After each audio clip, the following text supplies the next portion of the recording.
Welcome along, my aspiring allies, and thank you for joining me on this most recent episode of the Speaking of Inclusion podcast.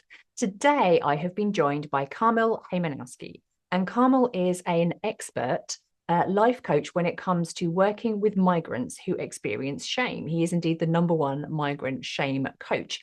He is also a world-class champion kickboxer and karate sensei, and it is not an accident that those two things are indeed linked.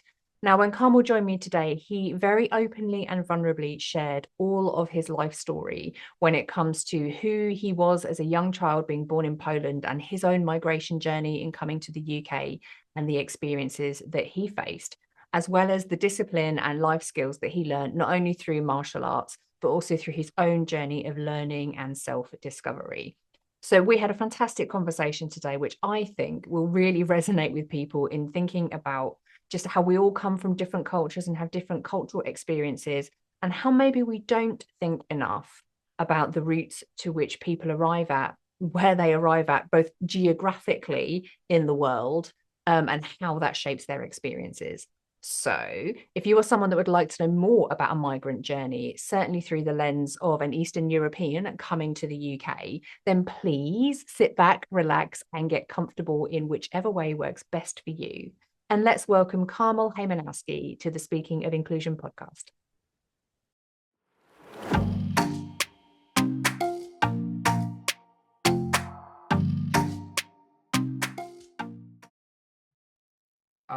Pressure is not something that I'm running away from. It drives me forward. So That some doesn't surprise me in the slightest, given everything that I know about you so far. That's not a shock. so yeah. Yeah, I'm looking forward. I put a big goal to move away to my wife's country, which is Lithuania, at the end of this year, to relocate and see how it's going to be there. And then the process is to go and explore the world with kids. But because I have a newborn, 7 months old. Yeah, 7 months old. It's it's a lot of uh, responsibilities at the moment. So we give ourselves a year.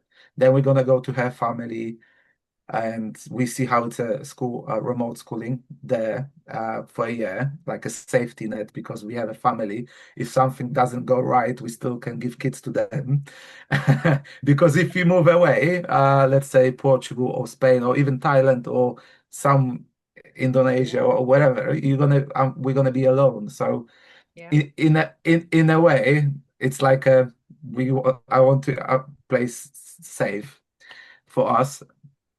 And yeah, so it's quite a big goal and a lot of Yeah. pressure on my shoulders because we're gonna sell everything we have here.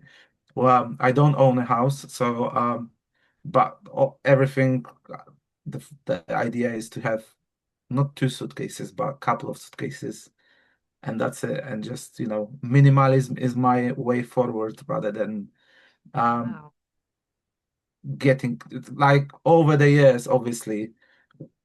If you look 5 to 10 years before, I used to collect things. I used to look what I have, but because of the shame process of because why I was the way I was, slowly Mm. we start getting less and less stuff, and this is final like kind of a way to get rid of literally everything and get Yeah. just suitcases. Because in a way it gives you freedom. You're not attached to anything, and that's my one of the values that I Yeah. praise, freedom. Yeah. I mean, even that in itself, like everything that you're explaining there, is actually like truly living your values, isn't it? Which is actually you have done the work of like unpacking who you are and what's important. And it turns out that like material objects aren't part of that. And Exactly. but life experiences, travel, culture, giving your kids experiences is, and you have bringing all of those things together, and you are literally living the values that you hold. Exactly. I mean, the material stuff makes your life more comfortable in a way. If you have a good car, you can, it makes the driving experience better. But if you see it in a wider perspective, it's Yeah. just a car that takes you from A to B. So it was a process for me to understand it because before I wasn't like this. I had to go through many layers to reveal what's life really about.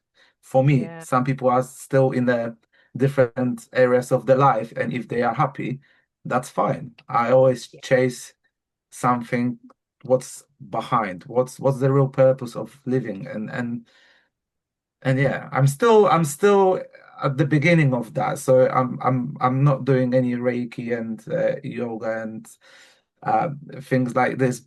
However, I'm getting into it more and more. But yeah. Yeah.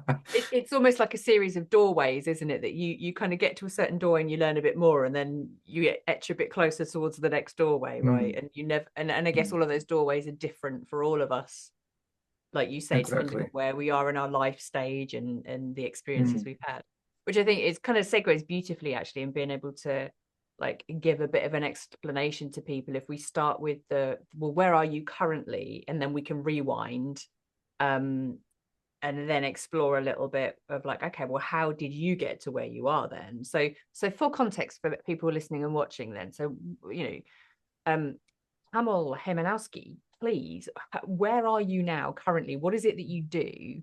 And So, mhm. how do you live your life? Yeah. So at the moment, I have two main things that I'm focusing in terms of the professional world of me working. So it's I run a club, martial arts club, which is a karate and kickboxing, and I run this for over 10 years, working with kids and adults. And that's my passion. That's what I've started doing. That's what I love. Um, Over a year ago, I've started a coaching journey, which created a big opportunities for me. And because I always wanted to help people, become a accredited coach. And I was very fascinated about the NLP, the neuro linguistic programming, um, it's very hard to explain to people on the other side, but it's basically the way we see world from our perspective, and that's the like old programs we can have and we can change them. Basically, I think this is the easiest way to explain. So I'm a NLP practitioner. I change lives by changing the programs that they had gained through their childhood and uh, life experience. And I help migrants that are feeling um, unworthy, uh, that felt shame uh, throughout their childhood experiences or since moving to the new country. So it's quite this journey. It has different stages, and usually it starts in the childhood, but then it's reactivated while we are migrating to the different country. So yeah, that's me. Yeah. And I think that's a thank you for sharing that, because I think that's a really interesting thing to understand about you, because I would imagine that we have like a lot of coaches listen to the show, so they will be familiar with kind of a coaching journey and a coaching accreditation and NLP, but the way in which you apply it is so very niche, isn't it? I don't know of many people that specifically work with people who have experienced kind of migration from one country to another and the particular unique experiences Mm. that creates for people. Like it's a super niche area, isn't it?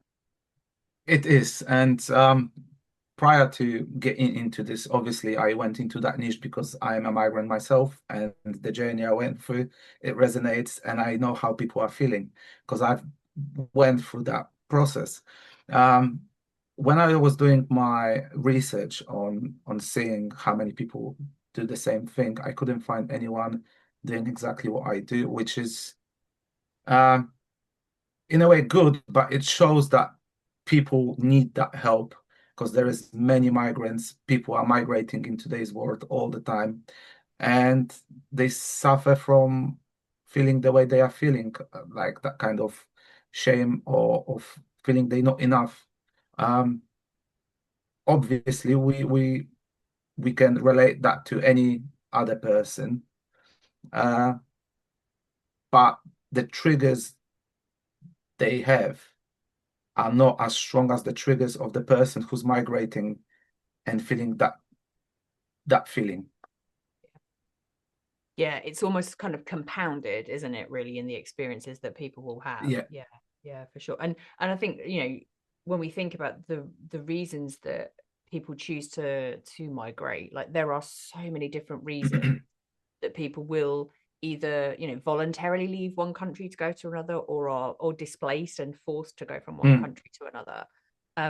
And that will then with it bring its own unique set of circumstances and challenges that people are trying to handle. And like you say, we're all human people underneath it. So we've all had childhood experiences, we've all had life experiences, mm, and all of those things come together in different ways. And I think it's fantastic that you noticed um that there's a whole group of people that are underserved by not having support from someone who really understands their journey, in a way, for example, that I couldn't, having never been someone who's permanently migrated to another country.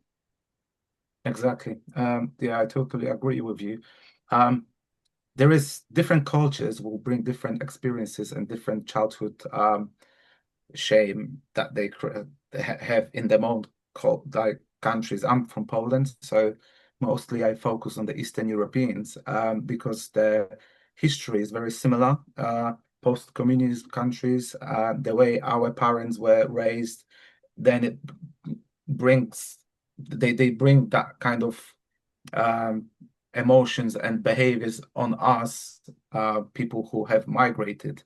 And if we're looking at countries like Lithuania, Poland, the Eastern European, Bulgaria or Romania, we are a little bit away from each other. However, the the structure of that kind of raising Mm. is very similar, and hence I'm working with that kind of niche Eastern European is because I can understand them compared to, let's say, people that come from Africa or Middle East. The culture is slightly different. However, it's not like it's totally different, the stages that we go through. It's just the childhood roots may be different. Yeah.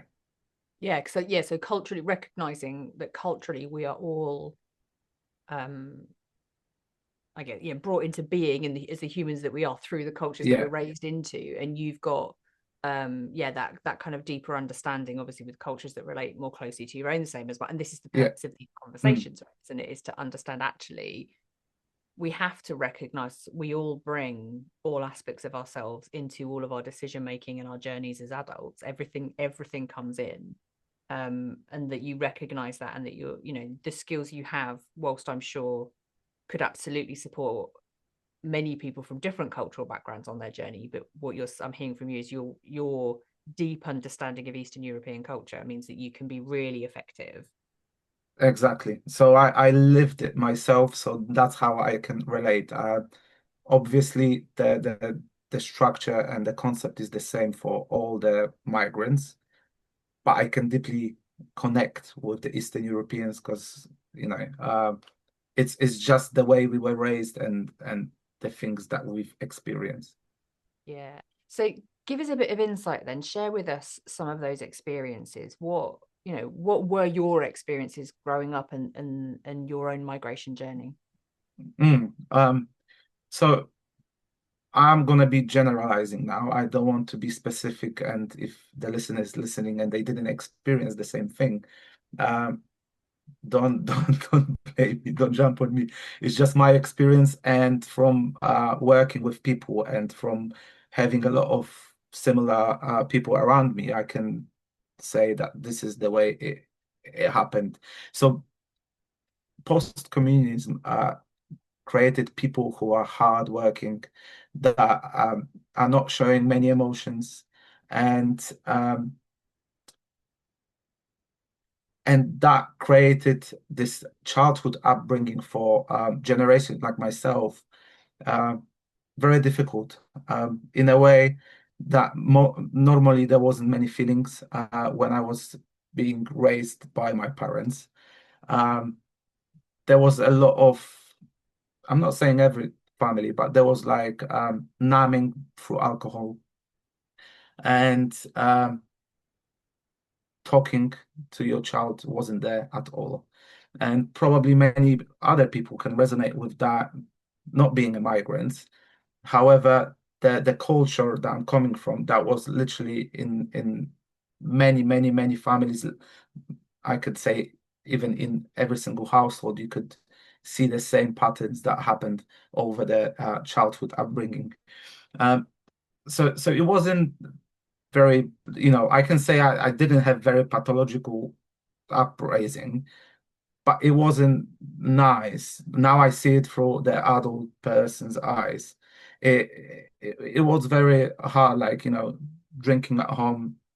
There was fights, and that created. I didn't have a father because I mean, I have a father, but he wasn't present until I was like 12. Because he was going to different countries. He was already a migrant at the time just to provide.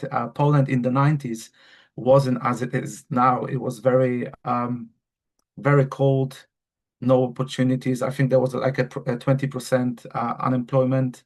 Um, it was really hard, especially if you're living in a smaller city and not in the main ones.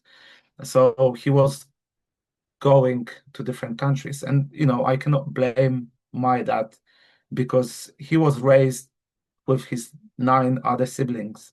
He was the oldest one. So he had the same, like a pattern, like a way that he put on me and my sister. However, the opportunities he got later to change, and he didn't use that other subject for another time. But the uprising was lonely for me. I had only mom. When my dad was coming only for 2 weeks, 1 week, it was very quick. Obviously, he was buying a lot of material things, new shoes, sweets, like when he used to go Germany, because Germany was like our like a Disneyland for Polish people. Like Germany had everything at the time, and Poland was like whoever was going Germany bringing a lot of things. So I had what like good clothes in a way to wear because of that, but the emotional side was empty. And growing up, then my dad decided to come to the UK, and that's how the main problem started when we start living together. Because in Poland we have different family members. I was with my mom most of the time, so in a way, I was a happy child. But because I came when I was 13 to the UK, it was a teenager years. Obviously, that was the time where you change as a child to becoming a young adult and teenager. So that was one thing. The other thing was I didn't have any friends. I didn't speak English. Um, I was living with my parents in one room with 2 single beds, different sizes. Um, there was no lock on the door, so the environment we was living in, it was terrible, and that was pre to European Poland joining European Union, so we had to have visa. So there was no like a flood of migration at the time. I didn't know anyone, so it's just carried on. I went to school, no English. Um, I was I was coping in a way. I was fighting for attention. I was going to the park. I was writing on my hand in English just to say it. Can I play football? So I was a child who was happy and came to the new country and started to reconnect with my dad. But the problem started when the pressure from my dad started. He had to work for very minimum wage. Now he has a family on his shoulders. He's not alone outside of our country. He has to provide for uniforms for me, for my sister, for school, for food, and he was looking to move out from that one room because that was like a Spartan environment to live in. So he start obvious. Yeah, sorry. Yeah. I just want to ask that. I mean, just for a minute, because you've thank you for sharing your experience and all of that. Like that's a lot. Like I don't just want to move on from and not acknowledge. Like, can you imagine? Well, you can. You lived it, but can our listeners and our viewers imagine like being 13 years old, like having gone from being, like you say, relatively happy, but having wants and needs that maybe weren't met, to then being completely uprooted, to a whole new country where you don't speak the language, you don't know the people, to live very differently to how you had been living previously, knowing that it was something that was, a choice that was made. Like that's really, I mean, I think about myself at 13. I was a bit of a cow. I was a right pain in the ass. And I don't know that I would have had the emotional maturity or intelligence to be able to cope with that. Like I probably would have been Mhm. awful. So the stress during that period for you as well must have been huge, and I I don't want to mean, the not beginning, acknowledge that. yeah, the beginning for me was like a holiday, obviously, because I never went from Poland. That was my first destination abroad. The only holiday we had, we went, I think, until I came to UK, was to go to the Polish seaside, and that was my only holiday since I was a child. So I was excited at the beginning. Obviously, I had friends. My sister was 3 years older than me, so she was 16. It was more harder for her to adapt because obviously at this age you already have the bonds with your friends and stuff like that. So I was happy at the beginning. Oh, I'm going to England. I didn't even know where England was on the map because that wasn't something that I was interested in. And then when we came, I was so surprised, different cultures from different words. Even, it's a silly thing. Going to a McDonald's, I didn't have McDonald's when I was living in Poland because obviously now Poland is completely different. But in 2003, in my city, forget about this. I didn't even try McDonald's. I didn't travel to different cities in Poland either. So it was like, for a British person or person raised in the UK listening to me, oh, you didn't eat McDonald's until you was like 13. That's the reality that I was living in Poland. So things like that, you go to the shop, you see things like wow. For me, it was like a Disneyland for a child, like coming to a new country, seeing different things. But obviously, I came in June, so it was June, July, August, and in September I was going to year seven to high school. So I was excited. And it was okay. I met one Polish guy in my class. Thankfully he was there because he was raised in the UK. His English was perfect. So I used him like a translator. He was like, he hated me after that. But for the first year and a half, he was the person that was like asking. And obviously you can see how he felt when you have someone asking, what did she say? Can you say this? I can Yeah. truly feel how he was feeling now. Um, but the characters wasn't there. He was very quiet, lonely, outsider, and I was very confident person at the time. And things start getting worse when 2004 the borders open, and there was a lot of migration from Poland, Romania. I think it was a Bulgaria or maybe later on. And obviously the perspective of people living in the UK is looking at us as a nation. There was a lot of hate. There was a lot of misinterpretation in the media, showing us as a like invading UK, and obviously Mm. and economically it was a good thing. But for people like stealing jobs and stuff like that. You could see in the newspapers articles all the time. And to be honest, I was 14 at the time, and I remember every single comment I received, every single, like, watching TV, seeing the news, newspapers. And now people tend to forget about this, where even when I create content on social media, people are praising Polish people for hard working and stuff like that. But they forget how it was when we came to this country and how much hate we got, and how much discrimination at work there was, because Yeah. obviously not only professional people were coming, there was people, usually people go from their country, in not all cases, but many, because they cannot cope in their own country, and they looking for, like, people who are coping, they stay in the country, even maybe it's less earnings, but they living a comfortable life, and they're not going to sacrifice that for going and starting over. So Yeah. so many families came like that, broken families, families who were all living in on, like, on the margins in Poland, and that hate started to come to the school, and like, I was absorbing that hate. Yeah. Small comments like, you're going to a PE kid to be changing rooms. Stupid comments that people start pushing you, start throwing your t-shirt around because you. And the frustrating thing was that I couldn't fight back because I didn't know how to talk.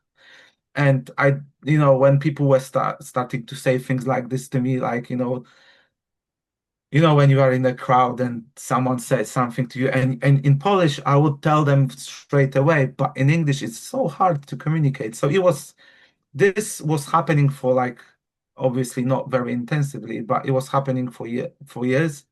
And um, uh, one second. Sorry, I just pressed my headphones and my music started playing. I do apologize. Um, Because you just want something else to distract you while you're talking. Multitask. But it's like, I don't listen to Metallica, and I don't know why I have on my playlist that is like hard guitar, bass is playing. So I apologize for that. Uh, so yeah. So after getting bullied, more intense, more intense, more intense, it just came that I had to fight because the head teachers didn't do anything. My parents were calling to school. So one time, obviously, that's not what I'm proud of, but that's what I had to do. I had to fight to stand my ground, and so many kids, even today, they still suffer from that, and not many have character like mine. And at the time, I was already training karate and kickboxing, which is not good to it's not good example to train karate, kickboxing, and then go fight. But I always was the person to avoid, and always have this kind of cold and clear mind of not getting into trouble, but the situation have forced me. Yeah. It's like your And options because of, felt limited, right? In that because you yeah, can't articulate your way out of the situation. So exactly. yeah.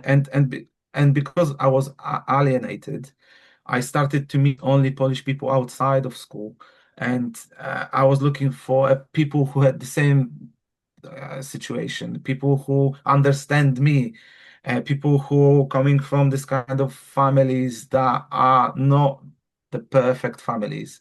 And because there was so many people coming, like a first flood of invasion of Polish people, that was the kind of people that came, people with broken families, like I mentioned before, people who have alcohol problems, people who have stepdads, stepmoms, or single parents.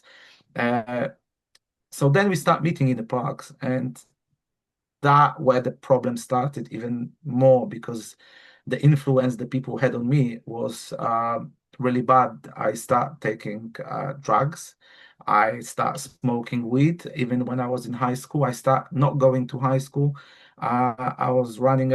My mom, because of her problems of surviving, because that was a survival mode, and my dad's, he was surviving just to maintain the family and just to get the ends, meet the ends. Um, they didn't put as much as attention to me and my sister. So if I didn't go to school or I left and I come back, they never see it. If she was at home, I was going, and in London, I've seen all the stations with the underground because that's what we used to do, sit in the underground and just travel. Because if the Travel. police see you, they would contact the school while not in school. So there was many things we did just not to go in school. And in a way, we would start smoking weed, taking. I remember. I mean, it's hard to talk about this, but when I take amphetamine when I was, I think, 15 or 16, which is not the drug you want the 15 or 16 to take. And that, that was all for me to impress other people, to become part of a group. And yeah, and it started getting worse. There was many situations, like I'm generalizing now just to not to take as much time on that because there is like a lot of things that I can talk That's about. a But chapter, yeah. uh, yeah, having that story short, I was fighting on the streets. I was drinking, taking drugs, not coming back home for weekends, like was leaving Friday, coming back Monday.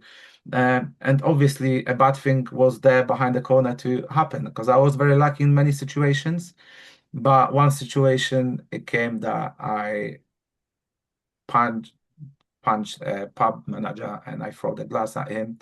And that was the first time when I was in custody. And because I was from the family where prison wasn't something new, because my grandma was in German prison, my uncle was like 6 years in prison, all my friends were in prison, f- like from the circle I was.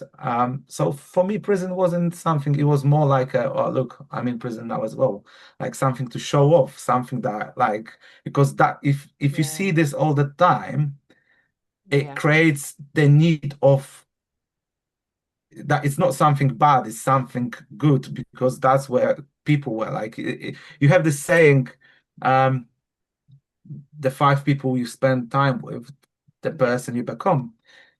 So exactly now I understand as an adult person and wise person, but back then my coach used to tell me this: change your friends, change your friends. And I said, no, I would never change my friends. I would be with them till the rest of my life.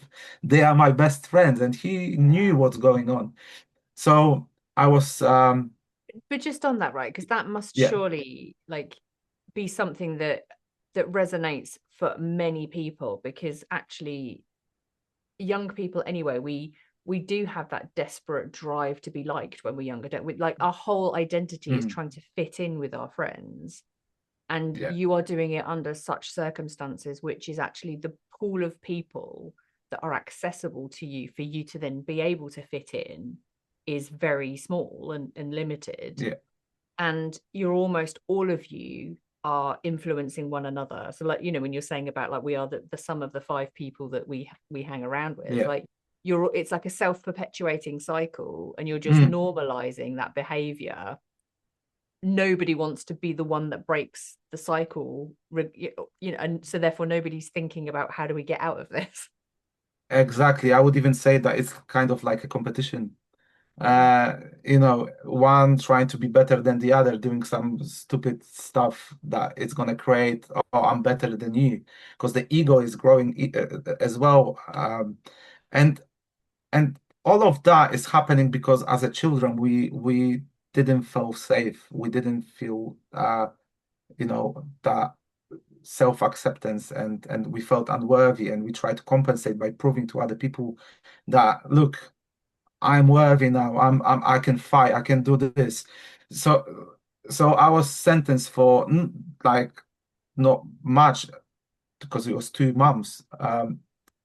But for a person who was at the time competing also on the other side, and having two identities. One was a good boy with vision, with trying to be healthy, competing, becoming a world European champion, national, international competitions I was winning. Um, and on the other side, trying to fit in and being that kind of other side of the story. That was, very hard for me to accept that I'm going to prison because I was in college, I was doing sports science, and obviously my GCSEs was very bad, but because I was doing a foundation first and then doing 3 years as a national diploma, I think that was called at the time. I wanted inside, deep inside, to be a good person, to achieve something in my life. Mm. But because of the influence of the other people, I was doing something else. So uh, this is why I'm trying to always say that my feeling of not accepting myself or feeling unworthy created those two paths. One healthy, educated path. The other one very raw drugs fighting. Because on both sides, I wanted to, by fighting in the competitions, I wanted to prove to my coach, to my parents, look, I can. But on the other side, fighting on the streets, taking drugs, I wanted to prove to everyone around that I was hanging around. And he was creating those two like a V-shaped roads. And obviously, you cannot handle both roads for a very long time because they're gonna go in separate directions. Yeah. And it was very difficult for me um, to decide what should I do. So I was playing a little bit here, a little bit here, and um, I was a lost person. I didn't know what to do in my life. I didn't like. I was, I think, 20. I after prison, I went to university, which was very surprisingly like a shock for me because I thought I'm not gonna get anywhere. But because of the college, of my karate, uh, of my um, of my achievements in sports, they gave me a space in a Middlesex University. And I was like, wow, I'm the first in my family to do driving license. I did my driving license when I was 17 because I was very keen to have a driving license. No one in my family had it apart of my grandma. I went to university. I was the first one in my family, and I have a big family from my dad's side and my mom's side. And I was like, wow, like that's a big achievement. Even though I didn't know what I'm gonna do after that, but who cares? I'm gonna have a if I graduate, I'm gonna be a graduate, and like it's a status for me, like wow, and going through that road. But I still didn't know who I wanted to become. I didn't know where I want to go. I didn't have any guidance. No one talked to me. And so my coach told me, start running classes. You have experience now. You training. You helping me. And he was like my mentor. And many things that I have now is because of him. And I tried to run classes, but it didn't work out. Like many people try to run businesses and they fail because they don't have experience or they don't have this patience. And I thought I'm gonna start a class and people will come and everything will be fine. They pay me money, I run class, but it doesn't work like this. Yeah. And Oh, in so an I ideal quit. world. Yeah, exactly. So I quit, and after I quit, I went to work after my graduation. And when I was in university, I found out I'm going to be a dad. And that was a shift in my life completely. Because, like I said, when you have those two roads, I was a little bit here, a little bit here. But in a way, I didn't have a trigger to choose one, to go one or the other. And I think the trigger for me was knowing that I'm going to become a dad. Yeah. Uh, there was no option for me to go this bad way of fighting because how long can you go like this? The prison longest sentence in prison was just 100% if I would go that way. Um, so I would say my daughter saved me from going bad direction. Yeah. Uh, Sharpened your but focus for sure. exactly, but obviously having education is one, but having experience, a job, a capital that you can spend to rent a property. That was something that I didn't have. Even with my graduation, undergraduate certificate, I applied for like 100 jobs. None wanted me because no experience. So even though I had work experience as being a student, they don't care. They want a proper experience. So it was frustrating because I felt again that I'm this kind of a migrant that came here and no one wants me, even though I have the papers. So that was triggering my shame. That was Mm. triggering feeling the way I felt when I was in school. And I went up to work in the construction. I worked throughout my university as well, but it was a hard job. I was working for 12 hours and plus travel 14, 15 hours. I started to try karate again after 8 months, and it worked. And it worked because I went a lot for Polish people, and because obviously communities supported each other more. They see Polish instructor, Polish community, and I start running classes. And I'm running for 10 years now. Yeah. However, all my demons didn't disappear throughout that time. I still had to work on myself. I went very deeply into personal development. I started reading books, which I never did. Uh, I remember when I was a child, like a youth, I asked myself a question. Am I gonna be poor or am I gonna follow my mom's and dad's paths? And I was asking my question, do I accept that? And at the beginning, I did accept that people are born and they are rich, they are having better families, and that's how their life goes. And at the time, I believed that that's how my life is gonna be, just an average person living on the minimum wage. And until I start reading books, getting into personal development, then the doors start opening from every single. And because I have this kind of addictive personality for sports, for drugs, for fighting, like I am this kind of dopamine driven But for person, learning as well, right? and for learning as well. So it was like I was reading a book and then I was making notes and then finding another on social media when I someone recommended this, then I checked, and it was like a roadmap, like a mind map of connections, and I start chasing, and that's where the change started. Yeah. But I still had one problem with alcohol, which came. I'm very looking for that word when you have tendency to drink alcohol because of your parents and stuff. Oh, Um, like hereditary, like yeah, um yeah, yeah. I'm very yeah. I have this at the back of my head. Doesn't matter. So basically, it's very hard for me to say no to drinking. It used to be, not now. So that was my very, very big problem, because obviously when you have kids, when you have wife, and it comes under the stress when you drink, or when you're happy you drink, or when you want to forget you drink, and you make excuses for everything. You had a Yeah. bad day at work, or because I was working with kids, I drink because that's the way I wanted to regulate my emotions.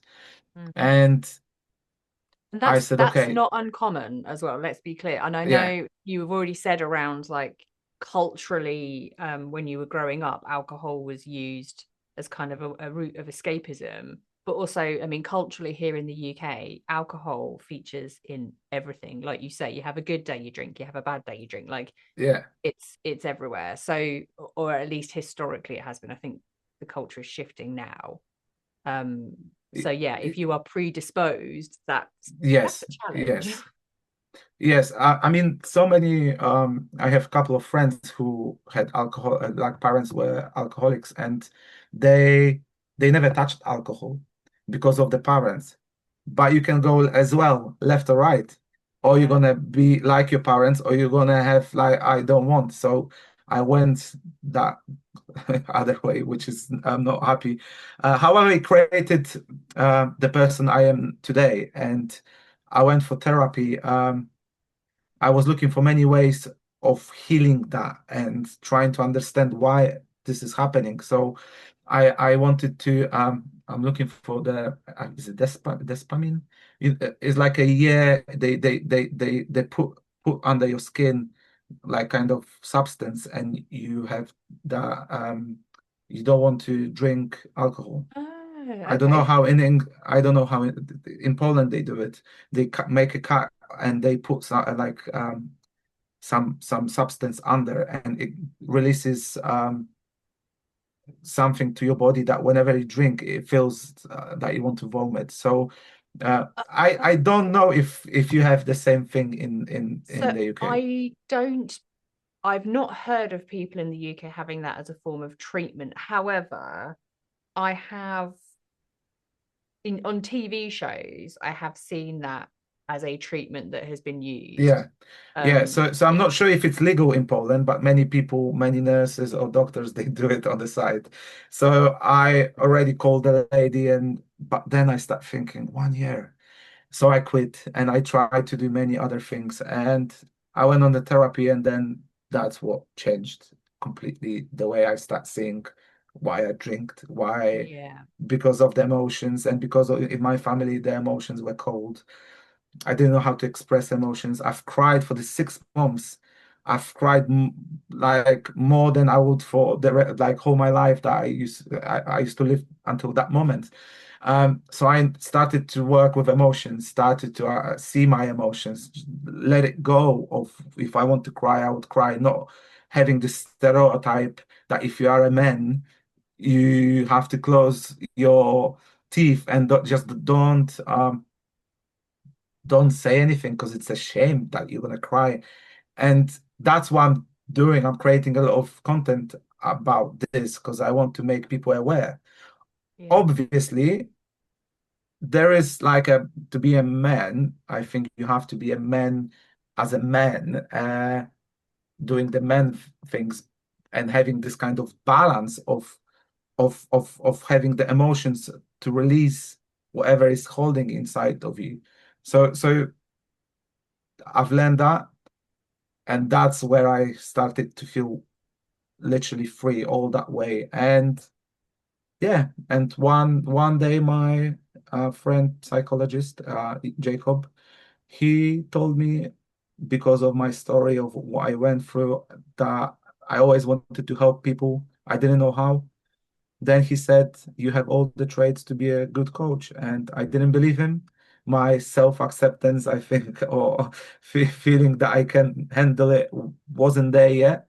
But the process of becoming a coach, of wrapping all the knowledge that I had for many, many years, like I was like, this is my destiny. This is what I like. yeah, And now it's just, now it's wrapped, and I help people, make people happy. And I think I didn't overextend it saying that story, but it's very difficult to uh, compress my story and say every inside that it's important for the listeners maybe, and making it more yeah, understandable and interested.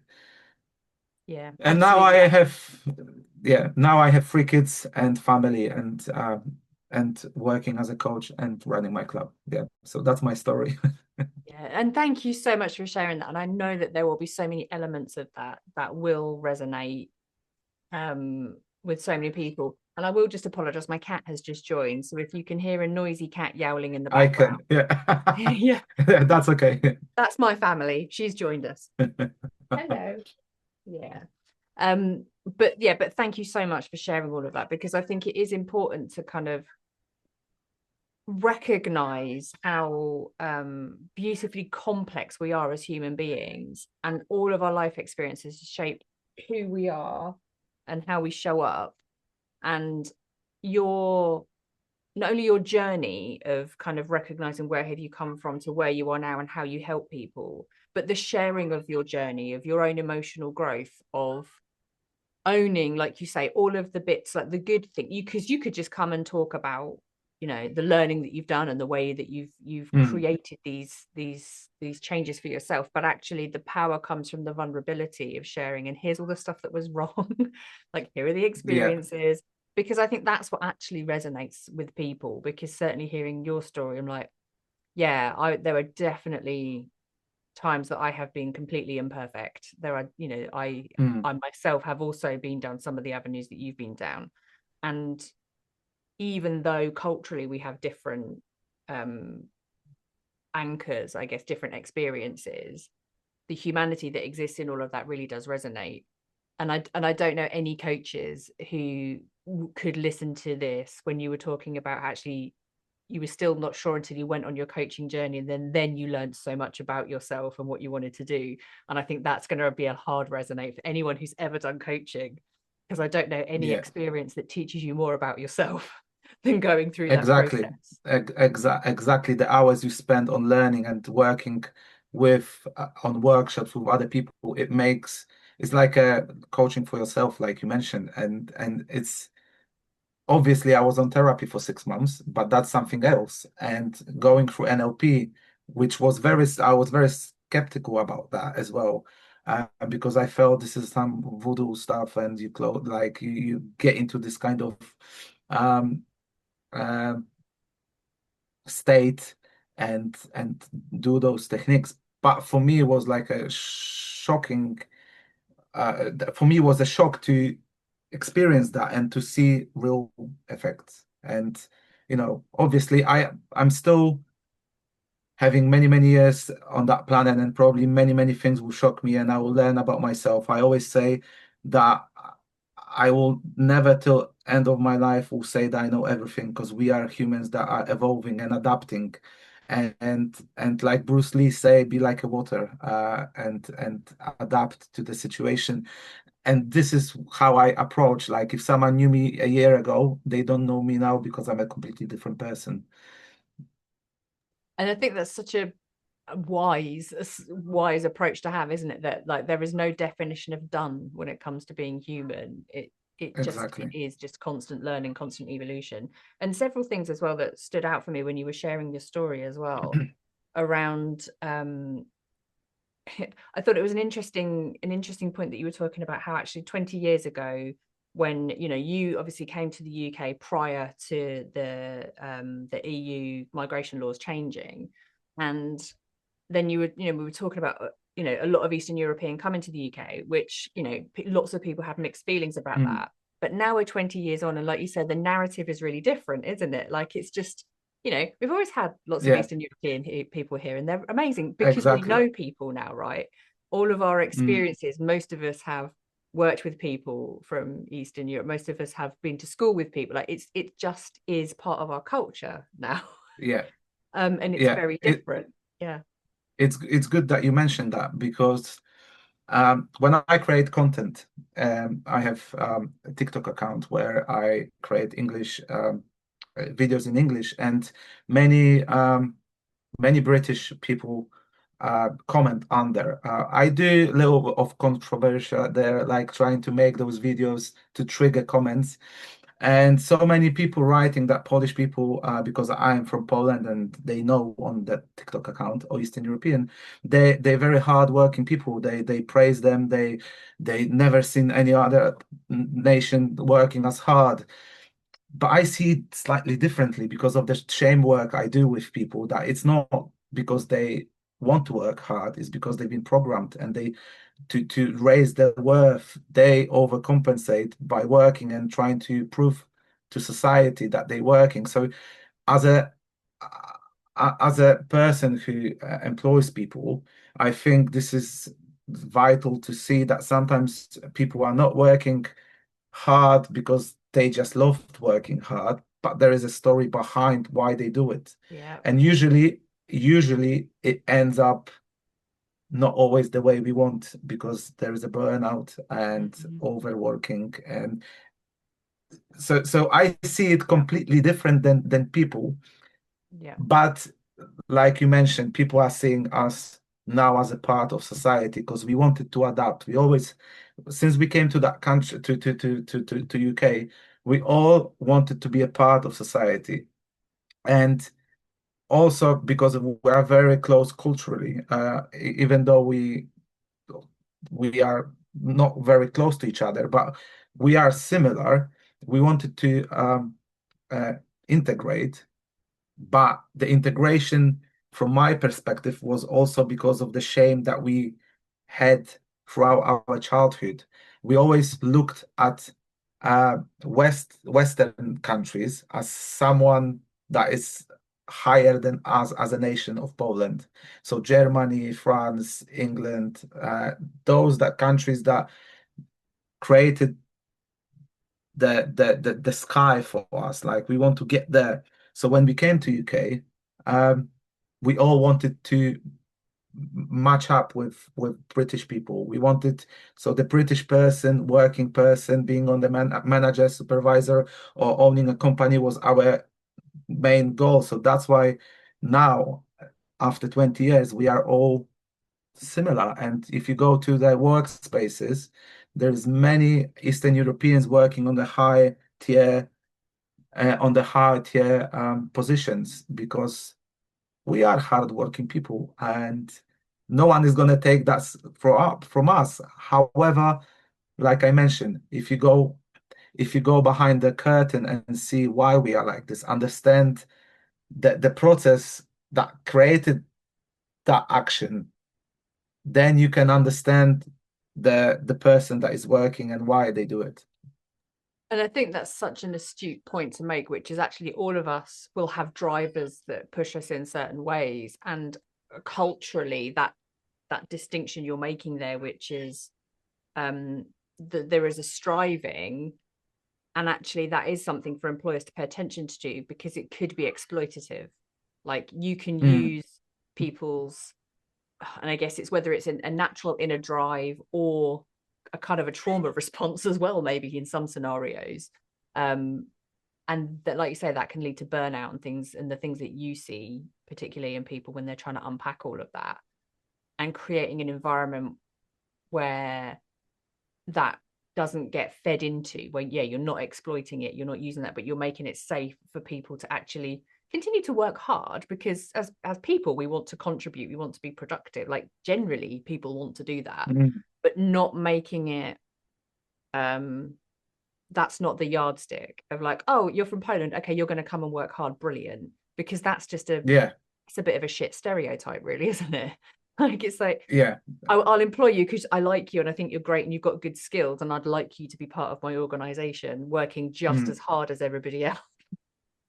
yeah, exactly. I mean, I think this is the culture that it's happening right now. Like if there is employees looking for people to work, they if they hear Polish, I've hear this many times and constantly that oh, Polish are hard work, like so it's already embedded in us that oh, he's gonna be good work, like coming. But on the other side, everything have its limits. So if you're gonna have someone working double shifts, working hard, not understanding why they do it, it's gonna come that there is gonna be maybe mistakes happening at Yep. work, and or if someone is, let's say, avoiding feedback from a supervisor or manager, it's maybe not because they don't like them, but maybe they are scared of being humiliated, Yep.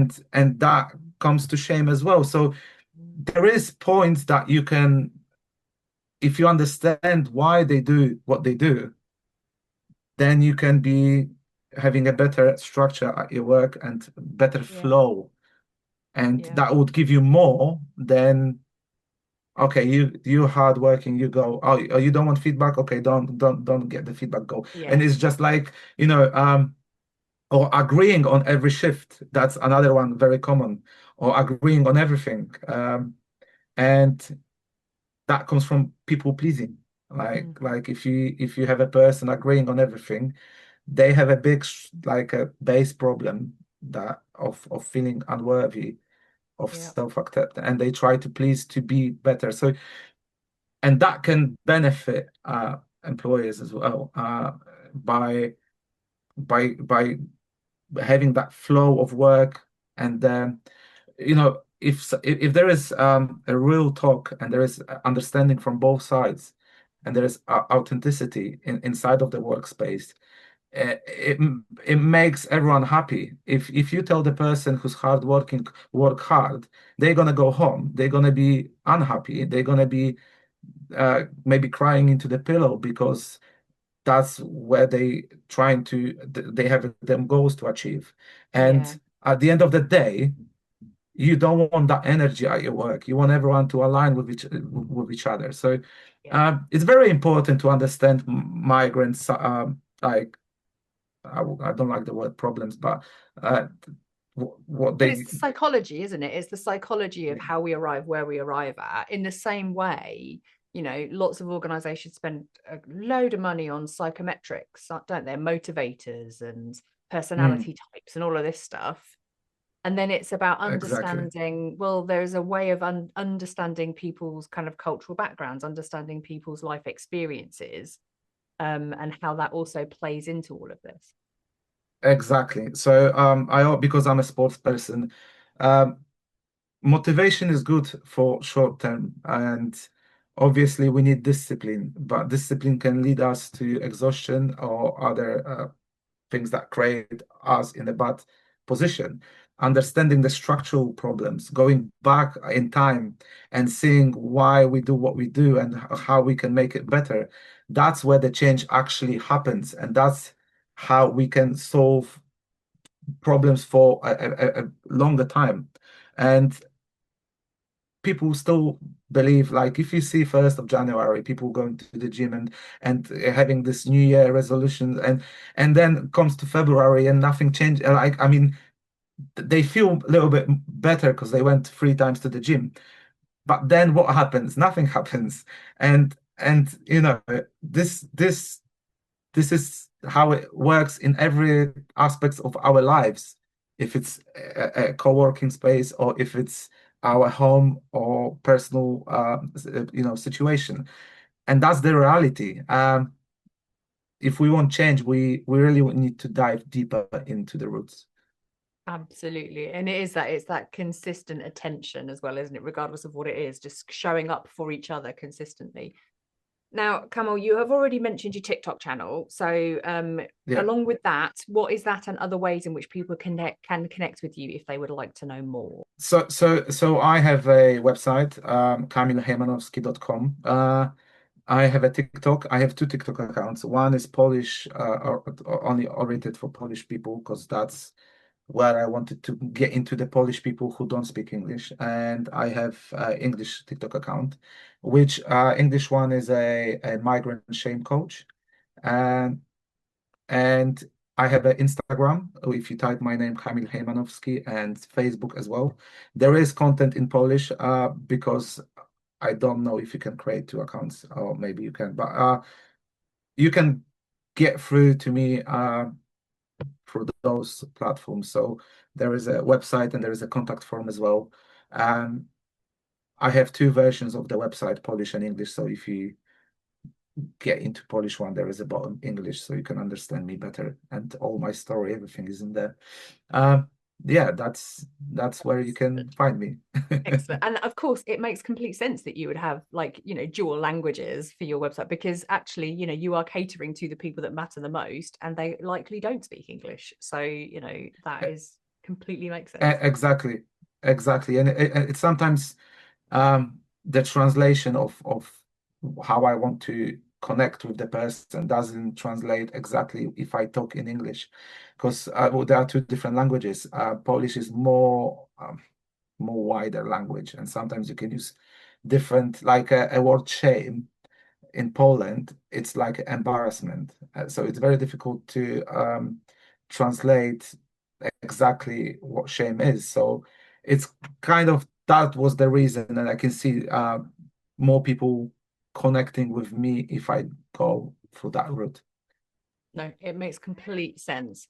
Um, just before my cat takes over completely, I do want to finish up with here she comes, with my usual question of, is Well, there anything that you came to say that you haven't had an opportunity to say? to be honest, I haven't thought about answering question like this. Let me, if I can have a moment to You see if I absolutely can. can. I can let Teapot yowl at us for just a few minutes. She's always good filler content. She can distract for sure. So you're good. But Hmm, it's really, I mean, if there isn't okay. anything, that's okay. But if I feel like there should, I think we can come up with something, can't we, pertinent as a Yeah, takeaway for yeah. you. So I have let me go in 2 ways. For people who are not migrants, um, I want everyone to understand uh the story of the other persons. life, like side. Sometimes we judge people too quickly, and we put labels on people without knowing why they do what they do, and having more compassion and understanding to the other person. Sometimes when someone creates a action that makes you upset, it's not because they wanted to do this. There is something in their lives that makes them and creates that situation. So that's for the people who are not migrants. And thank Definitely you for good. listening, Yes. by the way. And for people who are migrants and listening, I want to say that change is inevitable, and we are humans that are changing every single day. And don't be scared of change. Don't be scared to ask for help, because there is that's another thing that is rooted in us, that we tend to do things on ourselves and we don't need help. I was the one, I was the same. I never thought I'm going to be having a therapist or coach. And even though with my skills at the moment, I do have a mentor, and because we all need some guidance, even we have all the knowledge what we have. So don't be scared to ask for help, and follow your dreams. Dreams are very important, and without them, we are we are staying in the same position. And if we have dreams, we have something to go for, and our lives are gonna be more colorful and happy. So yeah, that's the two things for two parts of listeners that are on your show today. Perfect. Thank you so much for sharing. And I love that you took it that in that approach, because I think that speaks perfectly to what you do.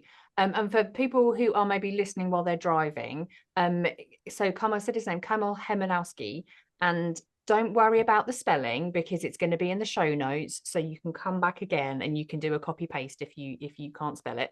But just for those of you who want it, if you are going to have a pen and paper to write this down, it's Kamil, Kamil, and then Hejmanowski, Hejmanowski. And I'm now Yeah, looking at him and if thinking, you did I say that right? yeah, no, you said perfectly fine. It's like Hejmanowski, maybe it's easier to remember. If you Google me, you're gonna find me because I have a couple of sporting articles in there, so probably you're gonna see my And all the name. titles that you've won and I don't like to be at this side and being very cocky and saying, yeah, I have. No, I'm very shy person, personally. I'm not very, I don't like to talk about my achievements, which I think sometimes I should, but oh, get over yourself. This is the place to do it. He's kind of a big deal in the sporting world, people. So if you start Googling his name, you're going to find him. So don't worry. But if you do need help spelling it, we're going to make sure it's in the show notes. You can definitely copy and paste it. exactly. Yeah, So thank you very much. Kamil Hejmanowski, thank you so much for joining me and sharing your story today on the Speaking of Inclusion podcast. Thank you for having me.